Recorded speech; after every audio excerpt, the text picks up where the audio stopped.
oled kogenud inimestega vesteldes, nagu sinul oleks teistsugune Jumal kui teistel? Küsimus ei ole Jumalas. Teeme ühe katse. Kui need purgid on inimesed ja see vesi siin sees on siis nii-öelda Jumal. See purk on peaaegu täis, ta mahutab Jumalat nii, et tal väga palju enam ei mahu, natuke veel mahuks.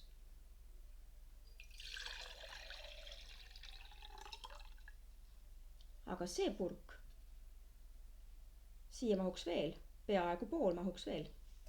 Nii et küsimus ei ole Jumalas, et Jumal on erinev, kui me räägime kristlikust kolmainu Jumalast, vaid küsimus on mahutavuses.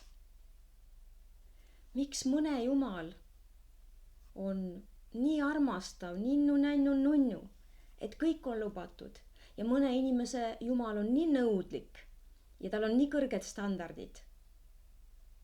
Miks mõne inimese Jumal on selline õiglane väga? Küsimus ei ole ju Jumalas, vaid kui palju Jumalat sa mahutad. Nii et julgust on olema see, kes sa oled, aga ära jää selliseks. Muutu. Sinu küpsuse tase määrab ära, kui palju Jumalat sina mahutad.